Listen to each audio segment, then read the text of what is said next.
chegou ao Biosfera. Hoje convidamo-lo a despertar os sentidos numa viagem à descoberta da produção nacional de fruta biológica. Já teve a oportunidade de experimentar cerejas, frutos silvestres ou pera-rocha produzidos de forma natural, sem químicos? Se é amante destes produtos, desafiamo-lo a explorar novos sabores que hoje sabemos serem valiosos contributos para o bem-estar. Ao mesmo tempo, saiba que estará a preservar os solos e a qualidade ambiental em meio rural. A preocupação com a saúde é uma das razões que leva à escolha de produtos biológicos. Mas há mais vantagens associadas a este consumo responsável. Conheça-as nos pomares que vamos visitar. Convidamos para o bilhete de identidade desta semana uma espécie rara, a Arabis sadina. Ocorre em zonas de clareira de matas e matos basófilos. Saiba mais sobre este endemismo à frente no programa. Sabia que os portugueses gastam mais água numa bica do que os franceses ou alemães? O que é a água virtual e a pegada hídrica daqui a pouco. E ainda, os índices sobre qualidade ambiental, as escolhas do Biolivros e as notícias da semana. Estes e outros temas serão a sua companhia nos próximos minutos. Fique connosco. Os consumidores europeus, incluindo os portugueses, são cada vez mais exigentes com a qualidade dos frescos que chegam à mesa. Frutas e legumes biológicos já não são uma escolha de pequenas elites que sabem os malefícios de consumir alimentos com químicos. Além do benefício humano em consumir estes alimentos, há outra parcela nesta adição que sai a ganhar: a terra. A região oeste é conhecida pela riqueza arqueológica, monumentos e centros históricos. Uma zona costeira imponente, mas também pelas terras produtivas situadas a norte de Lisboa. Nestas terras encontramos um fruto reconhecido pelo sabor diferente e qualidade invulgar, a pera-rocha do Oeste. Nasceu há 170 anos em Sintra. Atualmente, a área de plantação no concelho está reduzida a 120 hectares, dispersos por pequenas explorações de cariz familiares. João Pedro Oliveira é um dos agricultores que mantém viva a tradição de plantar no Oeste a pera portuguesa. Detém um pomar de 5 hectares de pera-rocha biológica na freguesia de Vilar. Quando se passa para a agricultura biológica, claramente é assim um alívio, quer dizer, não se ter que andar, por exemplo, os nossos empregados não terem que andar a conviver, ao fim e ao cabo, ou a manusear produtos que são extremamente perigosos quando estão na sua fase pura. Portanto, aqui no Maneio da Quinta é espetacular, ou seja, preservamos aqui a biodiversidade das espécies, vêem-se aqui todo o tipo de animais, todo o tipo de fauna auxiliar. Portanto, é assim, de facto, é extraordinário. Produzir pera-rocha em modo orgânico não é tarefa fácil. Existem doenças e pestes que afetam as pereiras no Oeste e é preciso encontrar alternativas aos produtos fitofármacos. A variedade regional é bastante vulnerável ao pedrado e estenfiliose. O fungo que tem aparecido aqui muito, que é a estenfiliose nos últimos anos, e nós sentimos aqui no nosso pomar que há muito menos pressão desse fungo devido à fauna auxiliar que aqui se instalou. São coisas incríveis, os próprios agricultores muitas vezes não acreditam, mas sei lá, tipo a psila, normalmente a fauna auxiliar controla esses aspectos, porque lá está, como há uma interação muito maior entre todos os aspectos aqui do pomar, estabelecendo-se os equilíbrios, de facto, isso acontece. Na produção de pera-rocha, as sebes vivas são uma barreira natural. Cortam o vento e criam uma proteção microclimática. Ao mesmo tempo, propicia habitats naturais para aves e insetos benéficos que controlam parasitas e pragas prejudiciais à cultura agrícola. A nossa envolvência aqui, de facto, não especificamente para o nosso pomar, mas para a biodiversidade local, ou seja, temos patos que nidificam aqui, temos animais que vêm beber aqui à charca, temos um pinhal, temos uma zona de sobreiros, ou seja, temos uma envolvência em que permite que se instale aqui, de facto, um verdadeiro ambiente biodiverso que nos permite este equilíbrio total. Mantemos um coberto vegetal durante o ano inteiro, que nos permite manter sempre um nível de matéria orgânica e de água mais elevado de um pomar que fosse mobilizado, e depois na linha fazemos sempre um corte manual do enrelvamento da entrelinha, o que permite fazer uma manutenção de água nesta zona. Embora isto nem tudo seja positivo, porque de facto, quando nós temos aqui uma pressão grande de infestantes na linha, compete com a própria árvore. Nesta fase de produção, as peras crescem 1,2 milímetros por semana. A redução dos insetos polinizadores nos campos agrícolas ressente-se no vingamento dos frutos. Para reforçar a produtividade de pomares, introduziram-se abelhas e uma pera polinizadora, a carapinheira. Esta variedade autóctone foi escolhida por ter uma época de floração semelhante à da pera rocha. Isto que aqui está, esta perinha que está aqui, é produto disto. É uma segunda floração. Está a ver, estamos em junho, não é? Princípio de junho, e ainda há pereiras com floração. Esta pera está a competir com as outras, por esta tira-se. Depois temos aqui esta, que tem uma doença que é o chamado pedrado. Está aqui, é esta mancha, que isto não é comercializável, é feio para a comercialização. Esta pera, também para ela, não. O pedrado é uma doença que se pode pegar às outras peras. Nós também deitamos para o chão. E pronto, e ficamos aqui com um ramo todo bonito, livre de pragas. A exportação é a aposta seguinte. João Oliveira não acredita que o mercado interno consiga dar resposta ao escoamento da produção, atualmente de 80 toneladas por ano. Com o contributo de 2,5 hectares de pomar novo, espera produzir perto de 100 toneladas. É ótimo ver pessoas a investir e, sobretudo, os nossos anseios era para que, de facto, pudesse haver um crescimento da produção de fruticultura e que nós e outros constituíssemos um exemplo para outros agricultores aqui ao lado, vissem que fazer agricultura biológica em Portugal é possível podermos ter mais valias com este tipo de produtos e com isso pudéssemos converter muito mais pomares para a agricultura biológica, porque de facto é nisso que nós acreditamos. A gestão racional do solo, da água e dos recursos genéticos, vegetais e animais são a fórmula adotada pela agricultura biológica para produzir um sistema agrícola sustentável a longo prazo. Mas desde 2007 que se assiste ao decréscimo das áreas cultivadas em modo orgânico no país. É de espantar este contraciclo se tivermos em conta o crescimento registado na União Europeia e no mundo desta opção de produção agrícola sustentável. Entre 2005 e 2008, a área de agricultura biológica no espaço europeu aumentou 21%. Espanha, Itália, Alemanha, Reino Unido e França são os países com maior área biológica cultivada. De 2007 para 2009, Portugal registrou uma redução de 15% de área convertida em modo biológico. A Associação Interprofissional para a Agricultura Biológica justifica a evolução negativa com a deficiente definição e desenho de políticas que conduziram à redução de áreas e operadores. A Interbio considera ainda que a ausência de política de apoio à agricultura biológica não permitirá qualquer recuperação do setor. Mas a produção orgânica é um campo fértil de novas oportunidades para os agricultores portugueses. Na Quinta do Outeiro de Cima, em Rezende, encontramos 6 variedades de cereja biológica. Por ano, estas cerejeiras produzem 30 toneladas de fruto. Alterei para a agricultura biológica sensivelmente há 4 anos, devido a achar vantajoso a não necessidade também, que já não tinha grande necessidade da utilização de produtos aqui, e a procura de outro mercado diferente. O agricultor não tem sentido a necessidade de recorrer a biopesticidas. A exploração agrícola está encaixada num vale a 450 metros de altitude e a localização atua como um repelente natural. Nesta propriedade, as cerejeiras estão protegidas do ataque da mosca da cereja, conhecida por depositar os ovos na epiderme dos frutos e originar a decomposição da polpa e apodrecimento da cereja.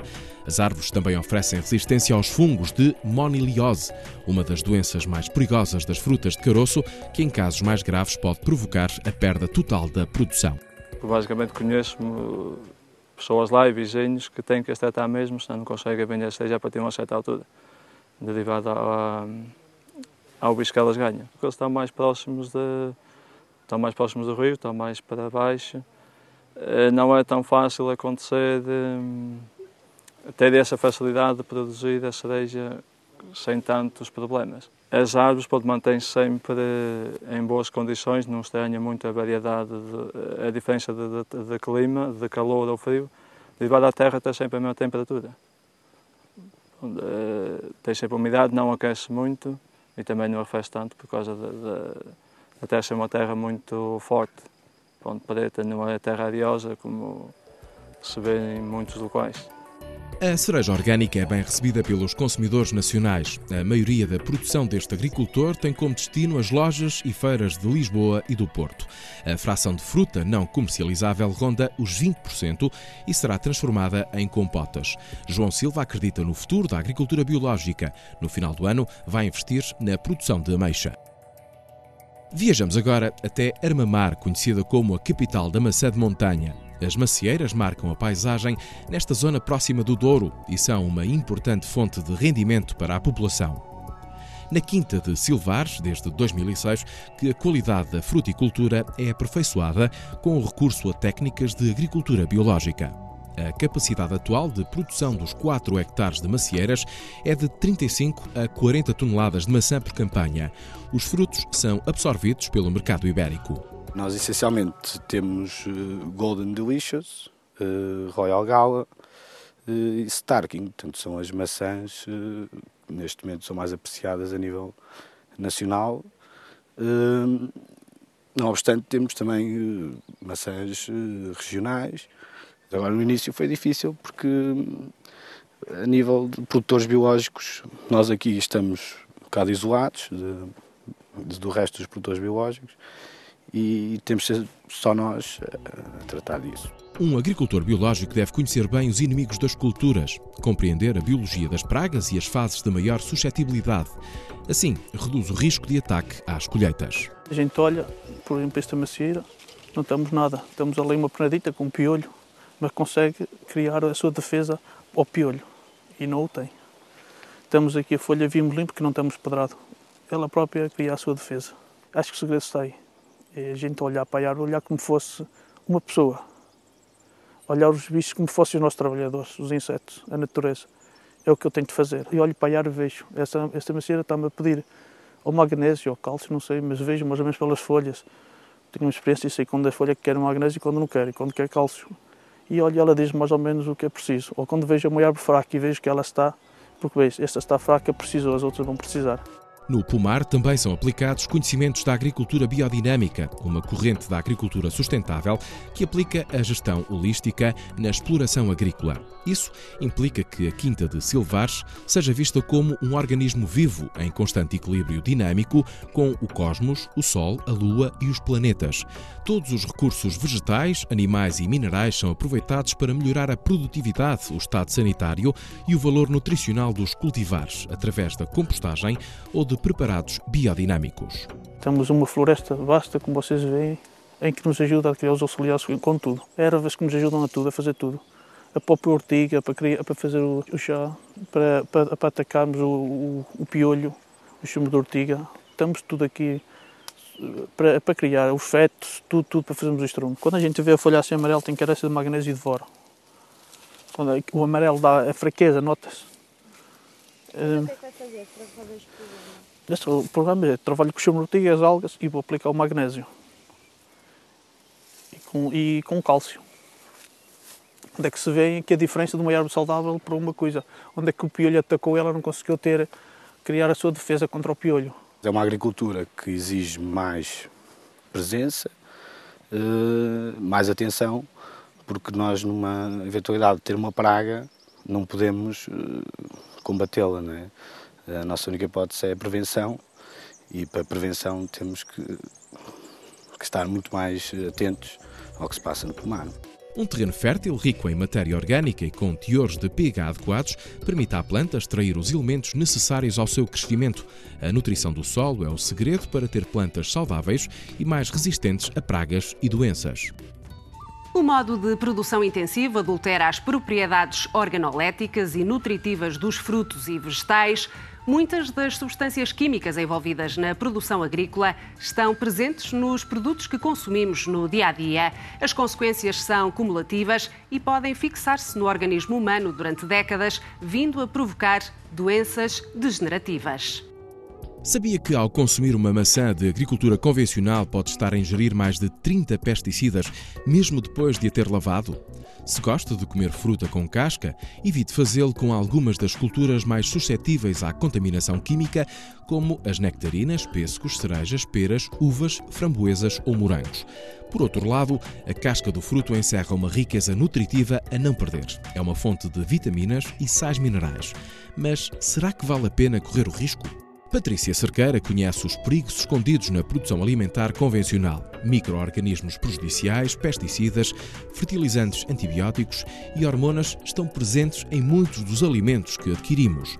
Em 1998, passou de consumidora biológica a produtora. Já tínhamos deixado há muito tempo o herbicida e os herbicidas só usamos no princípio quando as plantas são pequeninas, do kiwi, e do resto depois deixamos, porque notamos que as ervas morriam, mas as plantas também sofriam um bocadinho.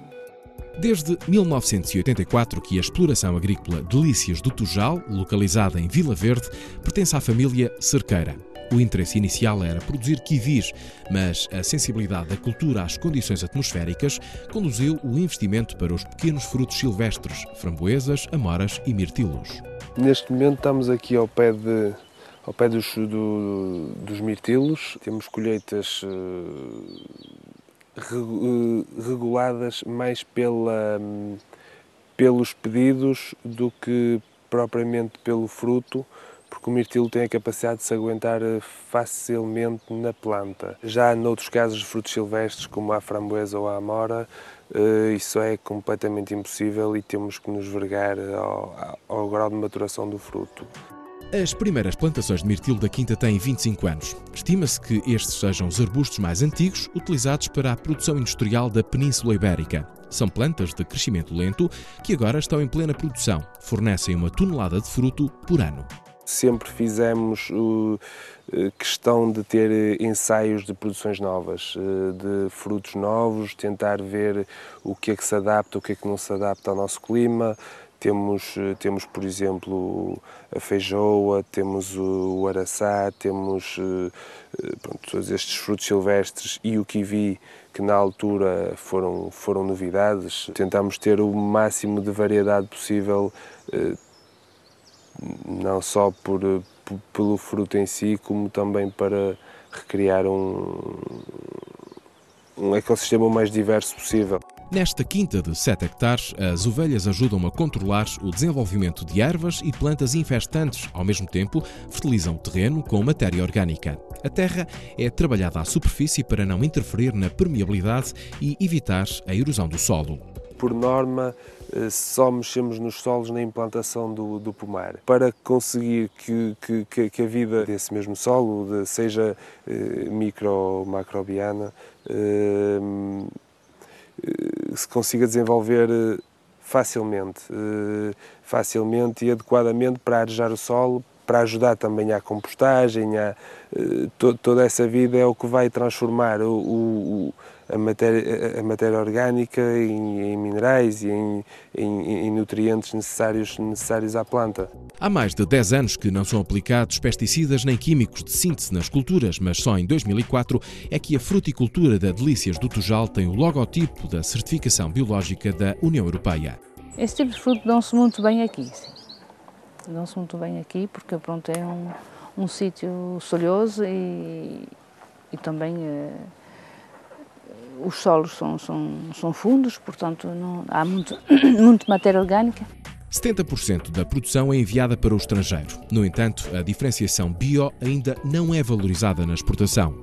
Os frutos silvestres não são uma preferência dos consumidores portugueses, mas existe mercado a explorar nos países da Europa Central e do Norte.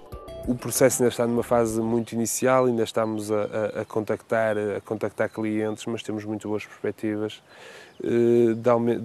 de conseguir escoar para lá. O problema é que neste momento não temos sequer produção que chegue para alimentar os clientes que já temos, portanto é um bocado prever o futuro, mas também não podemos pôr o carro à frente dos bois e estar já a prometer quando não temos produto para fornecer. A falta de mão de obra tem sido o principal entrave ao aumento da área de produção nesta propriedade orgânica. Produzir frutos silvestres envolve um investimento inicial na preparação do solo e na qualidade das variedades, mas são culturas que requerem baixa manutenção anual. A colheita é o trabalho mais minucioso. Se ainda não conhece o sabor agradável destes pequenos frutos, experimente prová-los numa salada, sumo ou sobremesa. São ricos em antioxidantes, protegem o coração e baixam os níveis de colesterol LDL. Lembra-se da época ideal para comprar morangos?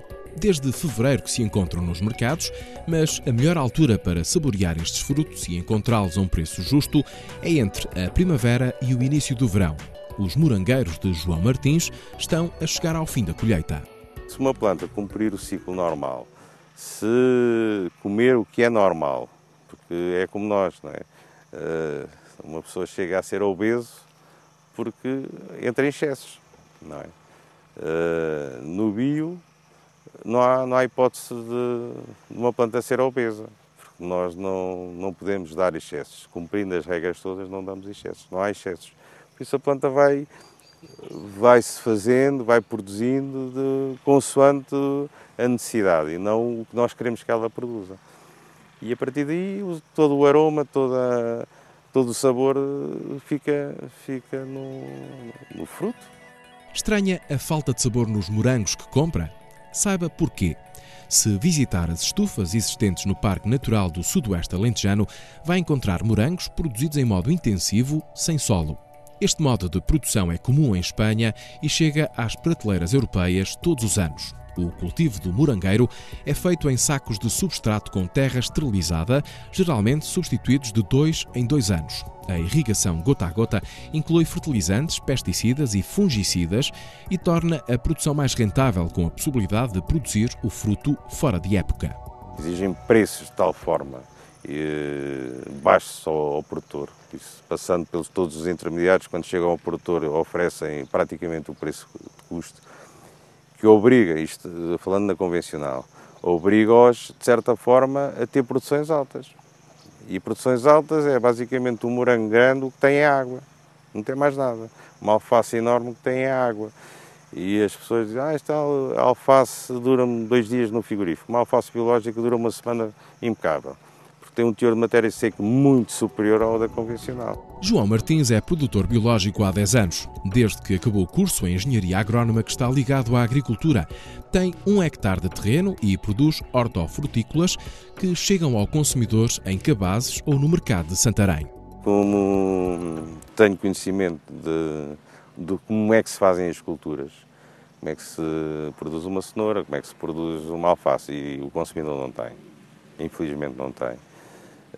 Optei pelo bio exatamente a pensar na família em primeiro. Eu acredito que é irreversível o avanço da agricultura biológica e cada vez mais estamos a chegar a essa conclusão, porque está-se todos os dias a retirar substâncias ativas que à partida produtos que não tinham problemas em termos de saúde e depois vêm a descobrir que até têm, e a evolução está para aí. Eu penso que as empresas de produtos químicos conseguiriam, se não tivessem feito os milhões de investimentos em produtos, conseguiriam dentro dos produtos, das plantinhas que nós temos, fazer produtos para controlar, tipo o óleo de nimo, para controlar o piolho, enfim. É preciso paciência, é preciso não ter a avidez do lucro. Um dos obstáculos ao cultivo de morango biológico é a incidência de doenças e o aparecimento de insetos nefastos à cultura, como o piolho do morango. O sabão potássico, o óleo de nim e o chá de coentro são alguns dos produtos naturais homologados para combater estes afídeos. São aplicados como prevenção e de forma controlada para não afetar a fauna auxiliar. A antracnose, conhecida como flor preta, é uma das doenças mais destrutivas do morangueiro. Este ano foi gravíssimo, por causa a folha esteve molhada durante muitas horas e durante muitos dias, temperaturas altas, e ela evolui e foi um ataque tremendo.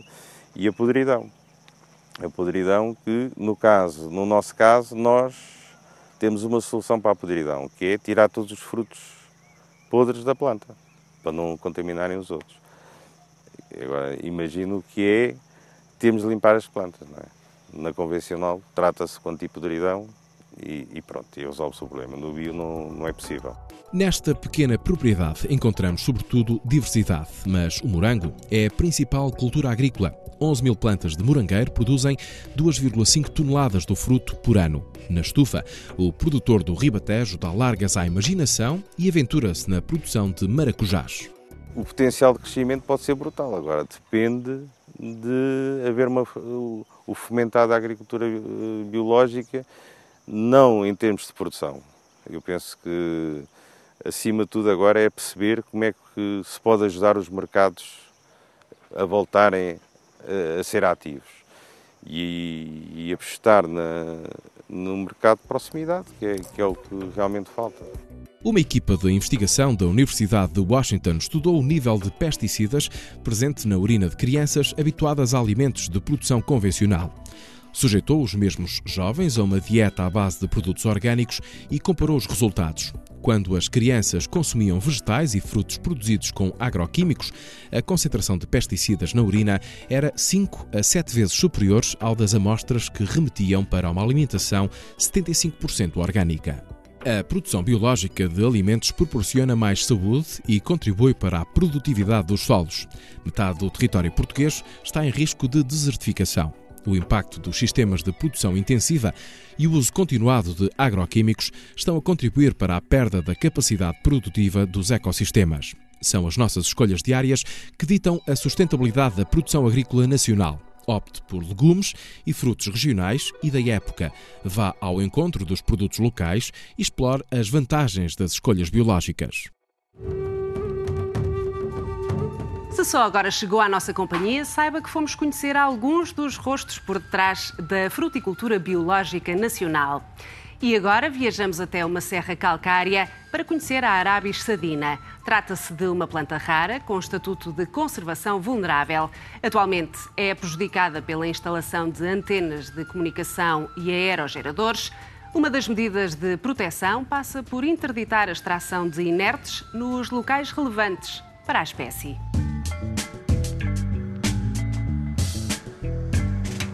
Estamos aqui no Parque Natural das Serras da Candeeiros, mais concretamente na Serra dos Candeeiros, e temos aqui uma espécie que é a Arabis sadina. É uma crucífera, é parente das couves, dos nabos, etc. Portanto, é uma espécie dessa família. Tem as folhas basais, depois tem as flores que fazem lembrar as flores de um nabo ou de uma couve. Tem os caules pilosos com pelos e pronto, é uma das espécies emblemáticas destes maciços calcários. É um endemismo lusitano, só aparece em Portugal. A ocorrência só está registada para o maciço calcário Estrebanho, aqui, e para Monte Junto, aqui mais a sul, e depois a Serra da Rábida.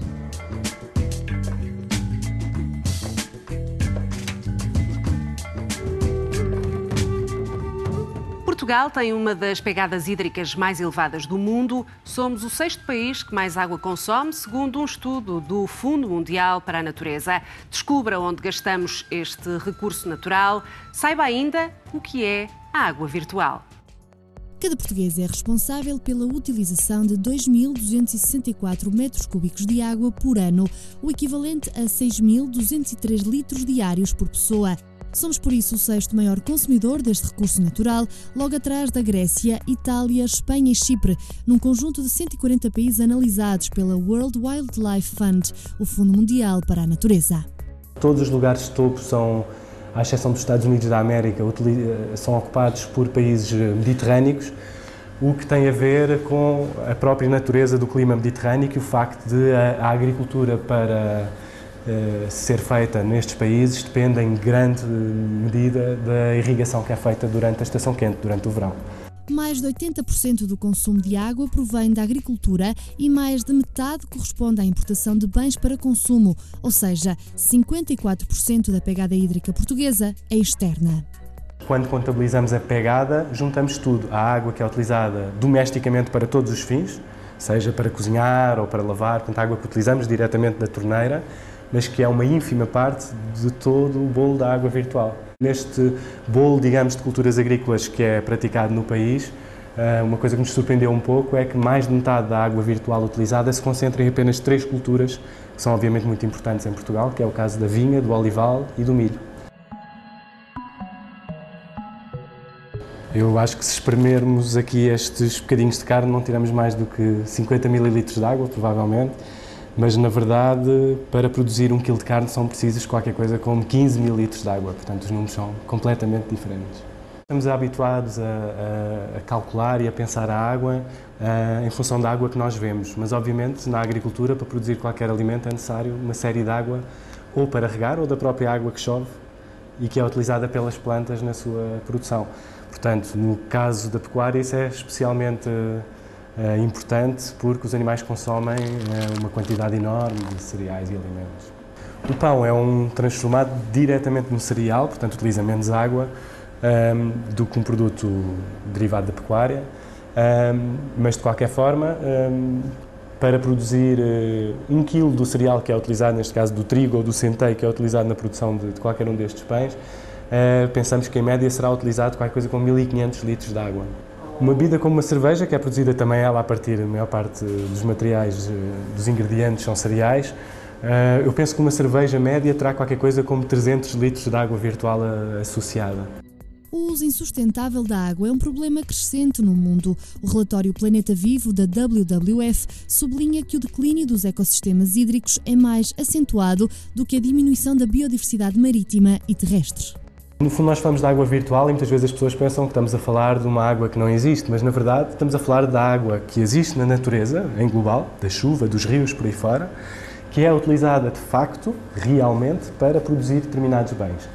Ao ser utilizada com esse fim, ela deixa de ser utilizada com outros fins. Portanto, uma água que é utilizada para a produção de qualquer cultura agrícola fica indisponível para o ecossistema, para as funções de regulação do sol, da água, da conservação das espécies, por aí fora.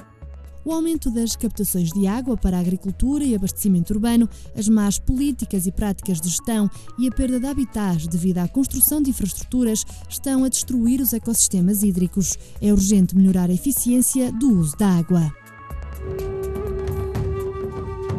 E que tal uma vista de olhos à montra de livros do Biosfera? Para boas leituras de miúdos e graúdos, deixamos alguns títulos a não perder: Do Mundo dos Dinossauros a Fotografar o Ambiente, com João Nunes da Silva, mas comecemos pela relação difícil entre empresas e ambiente.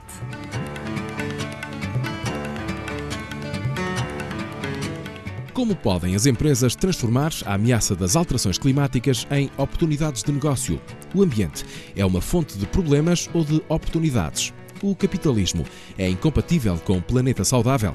Questões sérias e controversas que o livro Estratégia Oceano Verde procura responder. Com textos assinados por diversos autores: Miguel Pina e Cunha, Arménio Rego, Helena Gonçalves e Susana Frazão Pinheiro, tem a chancela da Editorial Texto. A Enciclopédia dos Dinossauros, do professor Mike Benton, é uma iniciativa editorial da Leia dedicada aos mais novos que podem, de forma atraente e chamativa, conhecer o extraordinário mundo destes répteis que, durante milhões de anos, dominaram a Terra até desaparecerem de vez há cerca de 75 milhões de anos. Mas o seu fascínio permanece. A revista semestral Segredos da Terra traz-nos em cada edição a informação bio para todos. já que se dedica a publicar sobre os temas da terra e da ruralidade que hoje se revelam tão atuais e prementes. O número 32 da revista, referente à primavera 2011, insere artigos de grande interesse, tais como a floresta nacional, práticas de permacultura, a fotossíntese e a recuperação da economia nacional e alterações climáticas em Portugal. De destacar ainda a peça com o título Existem uma ou mais agriculturas biológicas? Fotografar a natureza em Portugal e Espanha, de João Nunes da Silva, para a editorial Afrontamento. Através de 23 artigos e mais de 230 imagens, o fotógrafo de natureza fornece algumas dicas àqueles que pretendem dar os primeiros passos a fotografar a natureza. Neste livro, o leitor pode encontrar um conjunto de propostas que o fará recolher, com tempo e alguma dedicação, boas imagens de natureza, não só em Portugal, mas também em Espanha. Einstein, de Peter D. Smith, da Texto Editoras, percorre a vida do homem que revolucionou a ciência e a nossa visão do universo ao derrubar as teorias de Newton sobre o espaço e o tempo. Desde então, a física tem sido pouco mais do que uma série de notas de rodapé nas teorias desse jovem que tinha na época 26 anos. O presente livro, onde convergem a ciência e a vida emocional de Einstein, é o retrato vívido de uma figura incontornável e contraditória.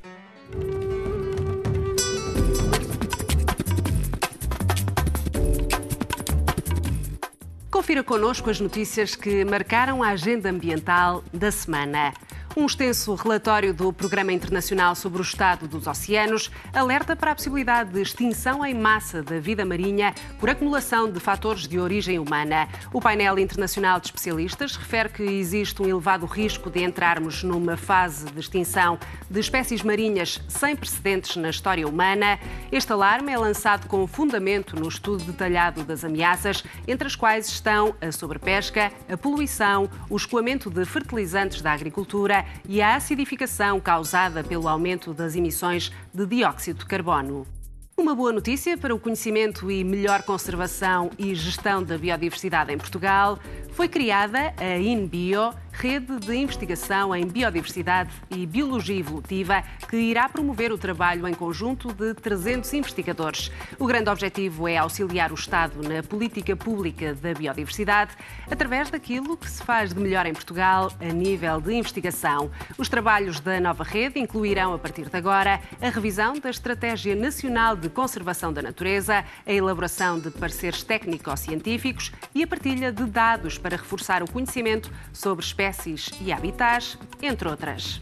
Uma lacuna importante no conhecimento das nossas aves vai ser em breve preenchida através de um projeto que elaborará, até a final de 2013, o primeiro Atlas das aves invernantes e migradoras de Portugal. O projeto vai envolver toda a comunidade ornitológica nacional, pretendendo recolher informação fundamental sobre a abundância e distribuição das aves fora do período reprodutor. A Sociedade Portuguesa para o Estudo das Aves, uma das instituições envolvidas, prevê incluir cerca de 400 voluntários neste trabalho, com a primeira época de campo a arrancar a 1 de agosto, prolongando-se até 15 de outubro.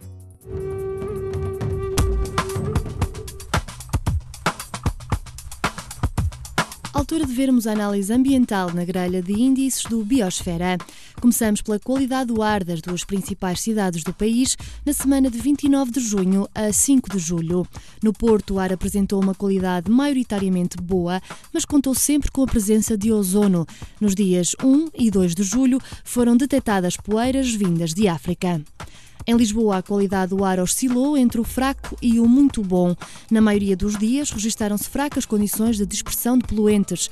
Os níveis elevados de radiação também criaram condições favoráveis à formação de novos contaminantes. E agora o índice de vento e de umidade relativa. O vento soprou fraco nas cidades analisadas. Lisboa foi, todavia, mais ventosa das três, com o vento a atingir os 37 km por hora, seguida de Faro com 33 e o Porto com 28 km por hora. Foi na Invicta que se registou a maior percentagem de umidade relativa, 73%. Lisboa ficou-se pelos 63% e Faro pelos 58%. Estas medições ocorreram durante a semana de 29 de junho a 5 de julho. Olhamos agora para a pluviosidade registada no mês de junho em Portugal continental. A precipitação no país atingiu os 7 milímetros, um valor significativamente inferior à média de anos anteriores. No centro choveu apenas 4,9 milímetros e no Algarve a pluviosidade não foi além dos 2,7. No sul a precipitação foi ligeiramente mais elevada, com 8,7 milímetros, e o norte registrou o valor de pluviosidade mais alto, com 9,7 milímetros. Ainda assim, está muito longe da média de anos anteriores.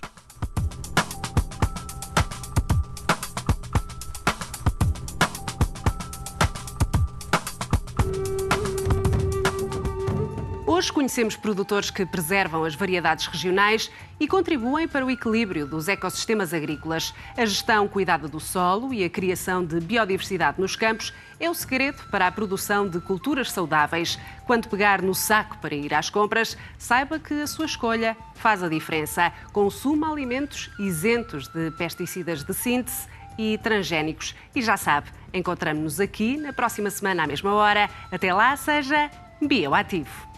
E agora, esteja atento à agenda desta semana.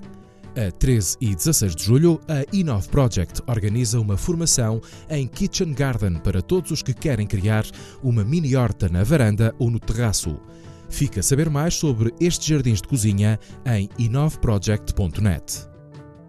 No fim de semana de 16 e 17 de julho, o Centro de Interpretação da Serra da Estrela realiza um workshop de macrofotografia. À parte teórica, alia-se uma saída de campo pela maior serra de Portugal continental. Saiba mais em cise-ceia.org.pt. A Fundação Mata do Bussaco apela ao voluntariado jovem para que do dia 15 a 30 de julho ajude a combater as invasoras lenhosas da Mata Nacional. As inscrições estão abertas a jovens com mais de 18 anos e todos os participantes recebem uma bolsa de 10 euros por dia. Contacte-os através do endereço florestal@fmb.pt. A nossa última sugestão é o campo de trabalho científico sobre o controle de plantas invasoras, que vai decorrer de 25 a 31 de julho em Ceia. Entre os organizadores está o Centro de Ecologia Funcional da Universidade de Coimbra. Vá até à página online deste centro e informe-se. E assim chegamos ao fim de mais um Biosfera. Contamos com a sua companhia na próxima semana para o último programa da temporada. Até lá, passe pela nossa página no Facebook e reveja o Biosfera no site da Farol de Ideias. E não se esqueça, seja bioativo.